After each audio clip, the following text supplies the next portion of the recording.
midterms. We've had our midterms. We've also had our first test. You can expect tonight that you will get some homework from from the what do you call it? You get some homework from the other chapters just so you can firm up on your equations and firm up on how to practice different ways and how the final will look. The purpose behind the homework is to provide a good way of determining how the questions would look on your final exam, so that if you have any issues as it relates to interpretation, that is exactly what it is that you would be more or less looking at. So we've covered, like we said, we wouldn't do chapter 17 that talks about dividends and dividend splits. We would not be covering that. But do we have any questions so far in any of the chapters that we would have gone over? Any questions?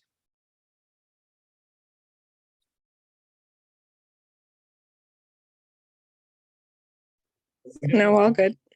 All good? All right. Don't say all good and then I drop a pop quiz. And then things is things. Then things could be things. Things will be all right. All right. All right. But too strong. I understand. I got you. I got you. All right. So we had chapter 16, which was capital structure. We're going to talk about capital structure tonight. You have chapter 16 in your layout.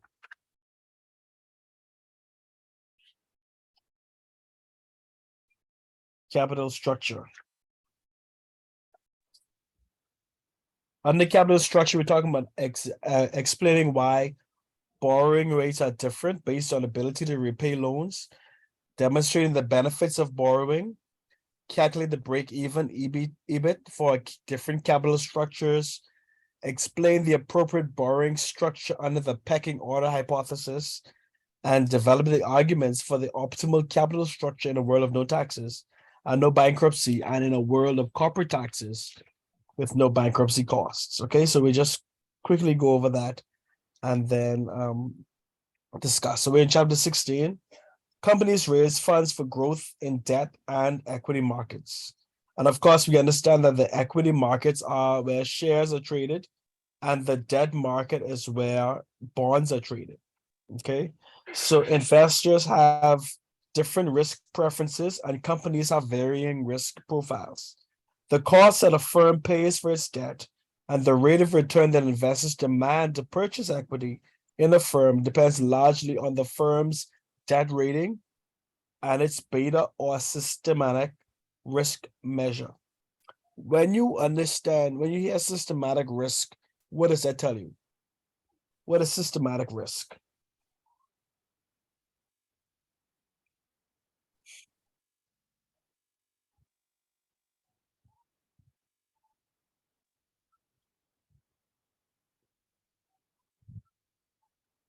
Anybody?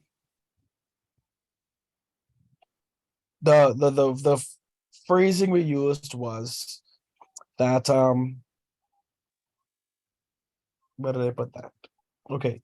The phrasing we use is the cost that a firm pays for its debt, or the rate of return that investors demand to purchase equity in your firm, is depending largely upon the firm's debt rating. We'd understand that with the risk rating. Sorry, not the risk rating, with the credit score rating, or its beta or systematic risk measure. What in your mind is systematic risk?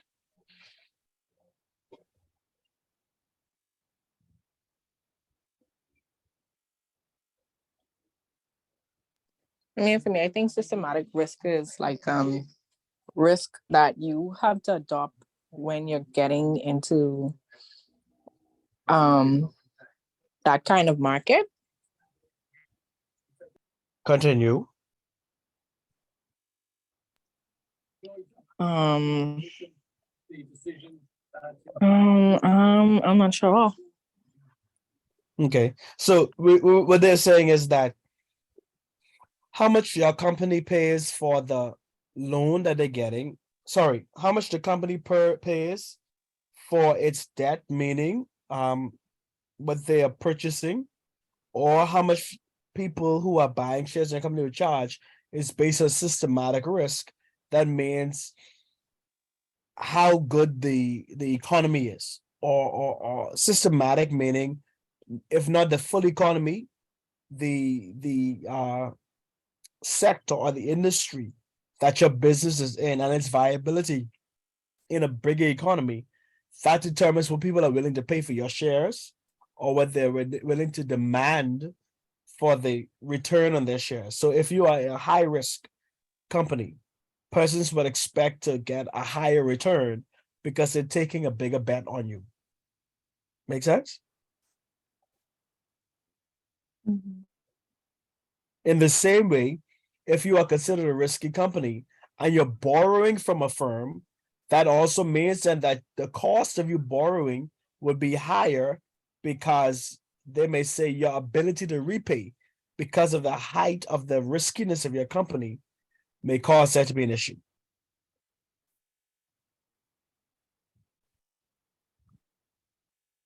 Okay, let's go to the next page.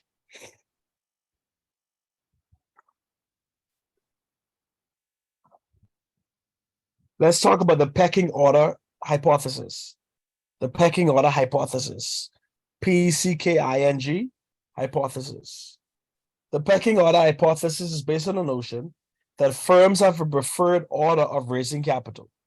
Okay, so pecking order determines, okay, we need $500 million. What's our first avenue or first financing option that we would take? So accordingly, for the pecking order hypothesis, it states that one, firms prefer internal financing first. How do firms internally finance?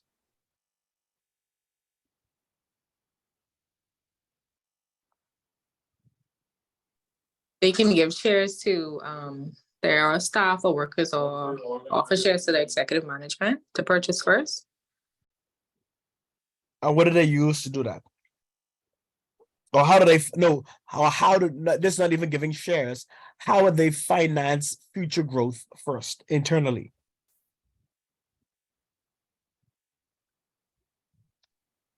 Finance future growth internally. What do you mean, like offering bonuses, but instead of cash, they can offer shares? Like if they need to expand their business, if they need to raise $500 million, what would they do internally, or where would they find the money internally to do that? You mean like cutting salaries or minimizing expenses? Beyond that, Like insurance?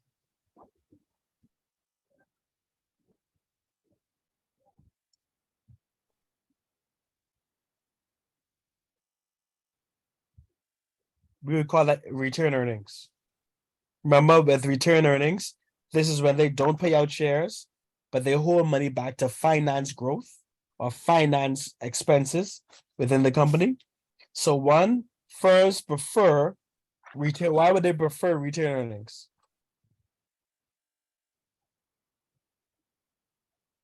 Why is that their first go to?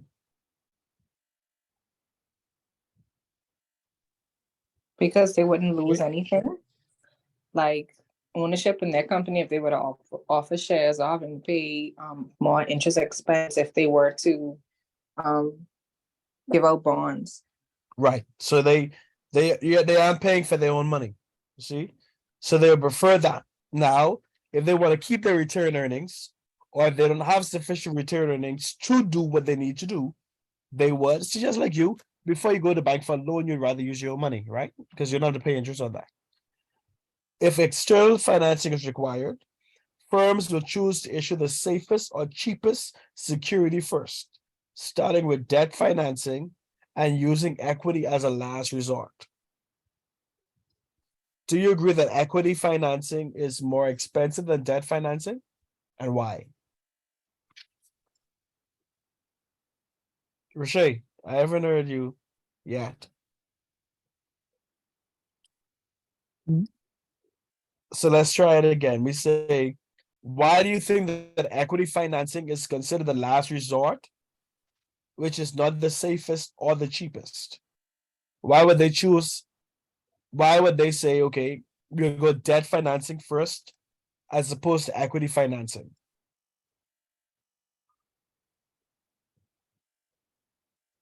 So they don't have to sell it out for the company? Correct. Correct. Okay. So what happens here is that they will not have to more or less sell out half of their company, then have to pay out shares, exorbitant amount of shares. Because the thing is, if the company grows and is expected to grow and the value is more, they would have to pay more than shares. With debt financing, it's one set rate over the cost of that loan.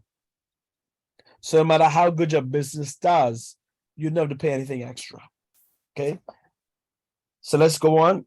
In summary, there are three implications of the pecking order hypothesis. There are three implications of the pecking order hypothesis. One, profitable companies will borrow less because they have internal funds available, and they may have lower debt to equity ratios because they have more debt capacity. What is a debt to equity ratio?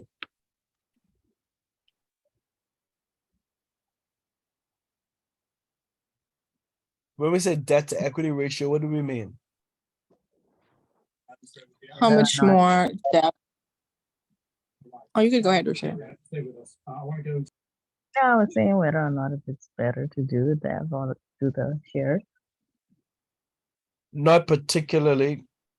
Debt to equity ratio is how much debt you have in relation to how much equity you own. Okay. So debt to equity ratio would say you have a greater, the lower your debt to equity ratio, what does that mean? That mean you don't have a lot of debt versus equity. And what does that mean as it Yeah. relates to financing? That means you're more heavily reliant on equity financing and debt financing. No, not really. If you have a lower TDSR, that means what?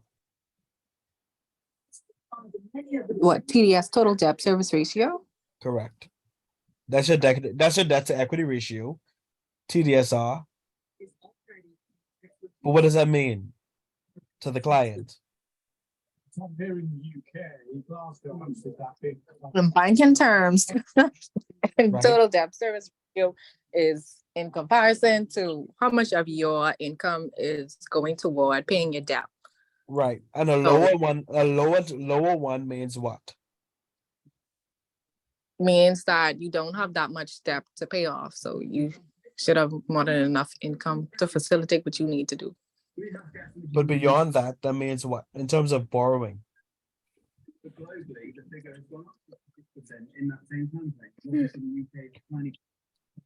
It just means that you have a higher borrowing capacity. Oh, you're able to Yeah. borrow. Yeah. Okay. So the lower debt to equity capacity ratio means that you have a higher capacity, that if you need to borrow, you have more of a window to borrow from. Okay. Also, there are three implications of pecking order hypothesis. Less profitable companies will need more external funding and will first seek debt financing in an asymmetric world, avoiding the equity market. And then three, as a last resort, firms will sell equity to fund investment property opportunities. Sorry. Okay.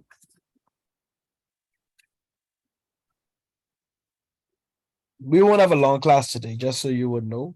We'll just cover this, and then we'll give you homework. Next week we won't have a class.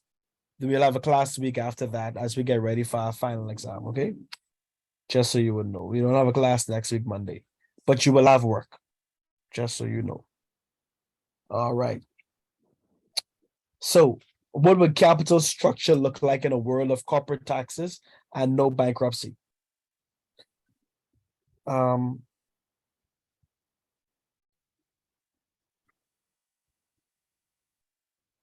Okay, let's go back. We explained something called the Modigliani and Miller on optimal capital structure. Okay. Now, this particular one here isn't on your exam, so you can read it for your own understanding, but we won't cover that because that's not in the exam. We'll jump straight to the static theory of capital structure. The static theory of capital structure. So it says, so if increasing debt levels leads to increasing firm values, why do firms not attempt to go for maximum debt? Answer the question for me. If increasing debt value levels leads to increasing firm values, meaning then that if you borrow more, your value goes up, why do firms not attempt to go for maximum debt?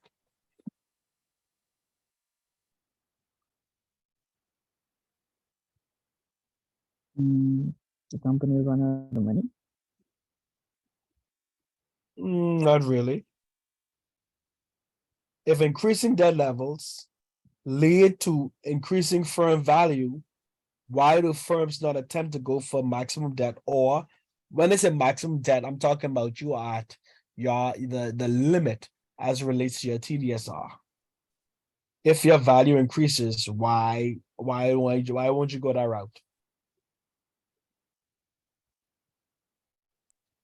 I mean, the value could increase, but does the level of business would be able to facilitate making those payments to pay off the debt? Right? And that you call that what? What kind of risk? Bankrupt. There you go. Rochelle, why you so scared? Bankruptcy risk, okay? So bankruptcy is the risk of losing the firm due to inability of a firm to pay its debt and other obligations. Bankruptcy is the risk of losing the firm due to the inability of a firm to pay its debt and other obligations. At bankruptcy, the value of equity is equal to zero, and the value of the firm's assets is equal to or probably less than its liabilities. So that means then that even if you sold all your assets, it can't pay off your liabilities. That's when you file for bankruptcy. Bankruptcy entails both direct and indirect costs. Give me some examples of direct costs that are associated with bankruptcy.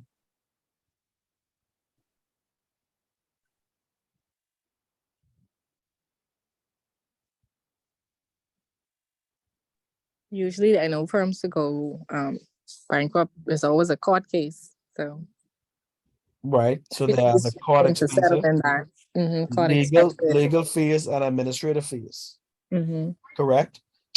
To settle the claims of creditors. What are some indirect costs? Employee. Loss of valuable employees. What else?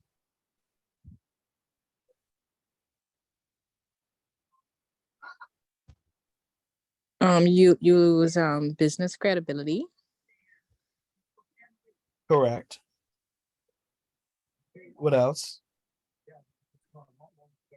You would lose sales because if people see that the company is going bankrupt, they automatically assume that the business is closing down.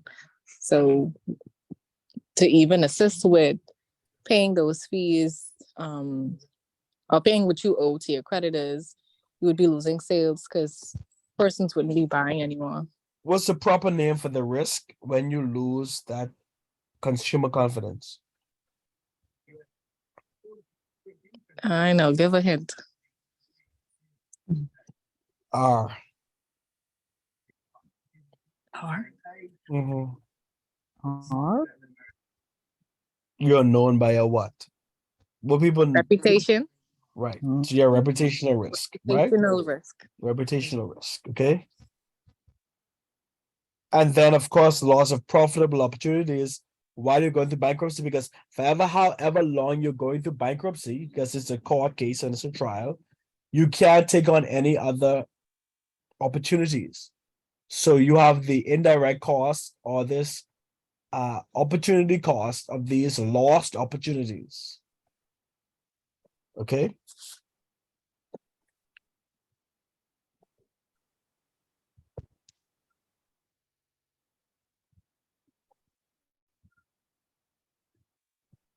So see, this class may be shorter than we ever thought because now I'm at the end of that chapter, and that's the last chapter that we're covering for our exam. But you won't have any questions really coming from that chapter. You'll have more coming from the other chapters. Okay. So what we're gonna do is I just feel bad letting y'all, finish the class so quickly. But do you have any questions as it relates to what we are covering, what we've covered so far? Is there any area of the class that you would need extra help on?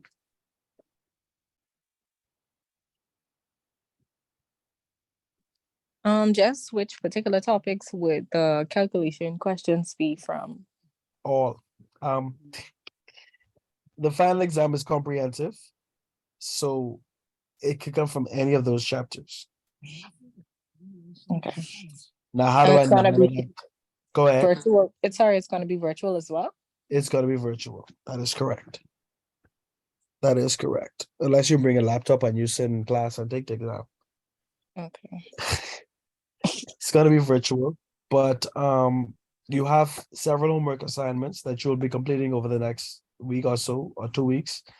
Um, Still toying with the idea of a project, but I know it's late to introduce a project, but we're gonna say that works based on how you're doing on your homework. So your homework, if you do your homework and your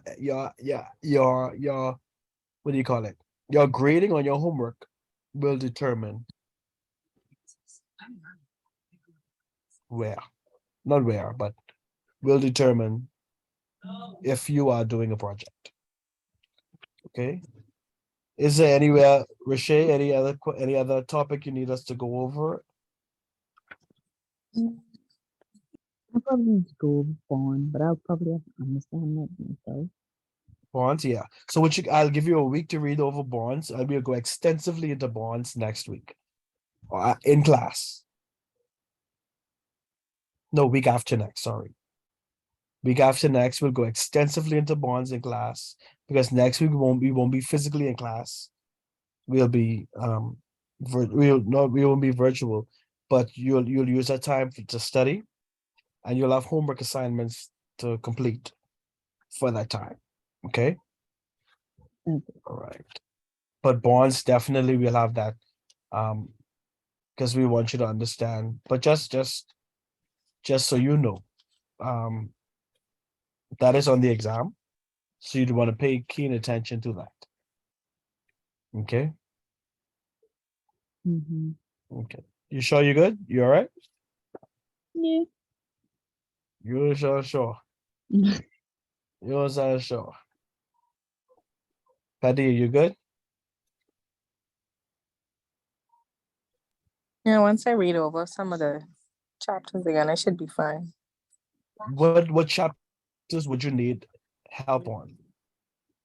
Um, help. Mm, well, I wouldn't say help necessarily. It's just getting a Like, refresher. yeah. Just getting the Just giving a refresher. Yeah. making Just sure you got the back right over everything. equations down. Okay. But you'll have enough homework to go over them, please. You'll have sufficient homework to, times you finish, you'll be tired like equations. Let me see if I can find something to send to you right now. The cycle of money would be on our exam as well. You did that, right? Cycle of money. Wasn't that a chapter by itself?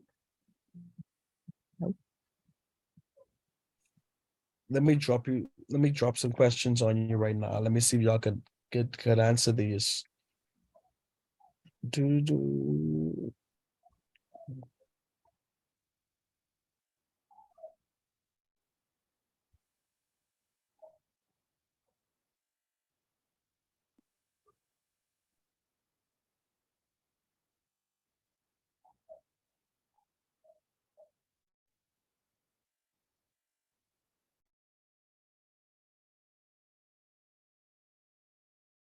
Okay, some reason that's not opening.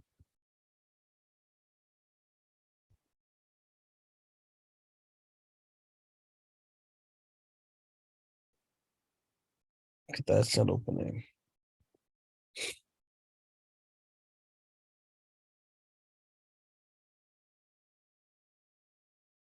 Okay, so what I'll do is I'll send you homework to go over that, and the equations won't be hard to figure out, but you definitely need to know it. Definitely need to know it. You will get some homework over the to last you for 2 weeks till we meet again in person. All right.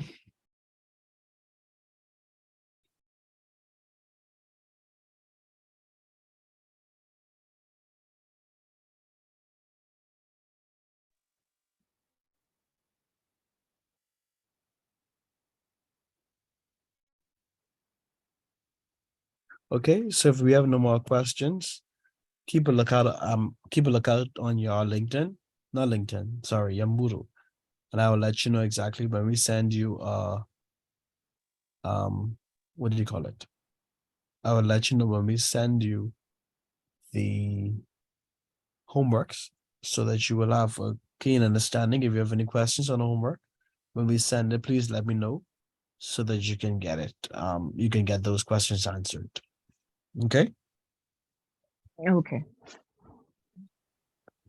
I don't know. I feel bad that class. Y'all coming out 6:30. Y'all this I don't know. No, ain't nothing wrong with that. I have some other work I could do. See, that's that. You know what? That's what has always happened in these classes where people like, I could do some other people homework. Oh, you got other people homework to do. Okay, fair enough. All right. So, You must forget I said go UB too. well, that is true. That is true. All right. So have a good day, everybody. We will connect again in person week after next, and then we will continue. Okay. We will continue. All right. Have a great one. All right, good Alright, evening. Take care.